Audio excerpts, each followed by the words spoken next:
Welcome to Hollywood Actions. In this video, we are going to take a powerful and emotional journey through the lives and legacies of the legendary cast of The Magnificent Seven, a timeless Western that changed cinema forever. Sadly, many of the incredible actors who brought this film to life have tragically passed away, but their stories, their struggles, and their unforgettable contributions to Hollywood will live on forever. From iconic stars like Ule Briner and Steve McQueen, to deeply respected talents like James Coburn and Brad Dexter. Now let's dive in. 1. Ule Briner. Ule Briner was the heart and soul of The Magnificent Seven, portraying the calm and commanding gunslinger Chris Adams. Born in Vladivostok, Russia, Briner had a commanding presence both on-screen and off, often playing enigmatic and authoritative characters with a regal air. Before he wore the black outfit and led the Seven against the bandits in Mexico, Briner was already a household name thanks to his Oscar-winning performance as the King of Siam in The King.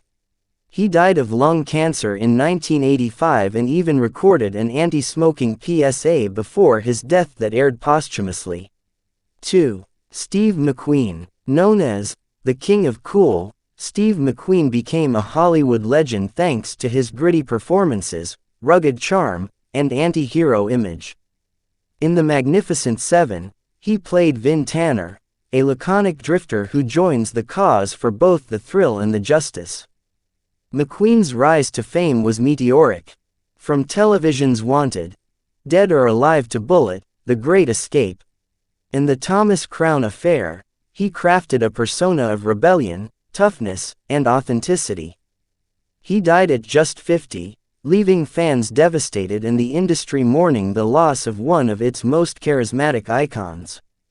3. Charles Bronson. As Bernardo O'Reilly, Charles Bronson played the tough yet compassionate gunman who bonds with the village children. Born Charles Dennis Buczynski to a Lithuanian coal miner family in Pennsylvania, Bronson's hard-edged looks and gritty presence made him a staple of action cinema. Bronson was quiet, intense, and deeply private. In his later years, Bronson withdrew from the public eye, suffering from Alzheimer's disease.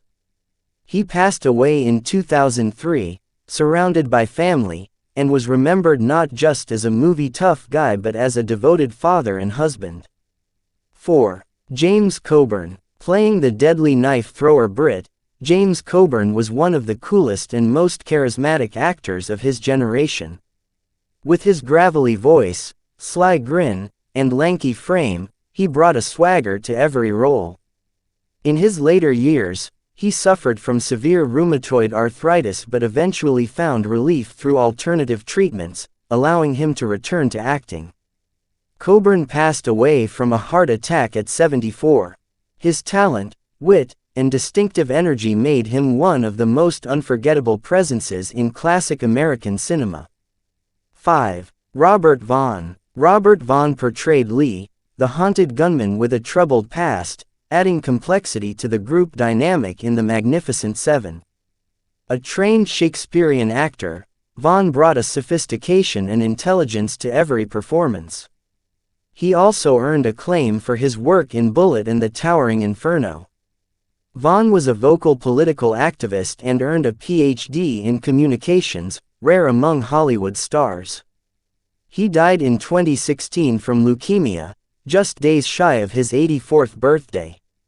His eloquence, elegance, and on-screen magnetism remain unmatched. 6. Eli Wallik. As the ruthless bandit leader Calvera, Eli Wallik delivered one of the most memorable villain performances in film history. A master character actor with a career spanning over 6 decades, Wallik could embody any role, from villain to clown to hero. A lifelong New Yorker and a dedicated theater actor, Wallik also starred in The Good, the Bad and the Ugly as Tuco, one of the greatest performances in Western cinema. He passed away peacefully in 2014 at the age of 98, remembered as one of the last great character actors from Hollywood's golden era. 7. Whit Bissell. In one of the film's earliest scenes, Whit Bissell played the town undertaker, Chamley, who hires the gunman to escort a Native American's body to be buried in the White Cemetery. Though his appearance was brief, it set the tone for the film's theme of dignity and defiance. He suffered from Parkinson's disease later in life and passed away in 1996. His understated performance in The Magnificent Seven is a small but powerful piece of the film's legacy. 8. John A. Alonzo. John A. Alonzo went on to become one of Hollywood's most respected cinematographers. His later work on Chinatown earned him an Academy Award nomination, and he helped usher in a new era of visual storytelling in American cinema.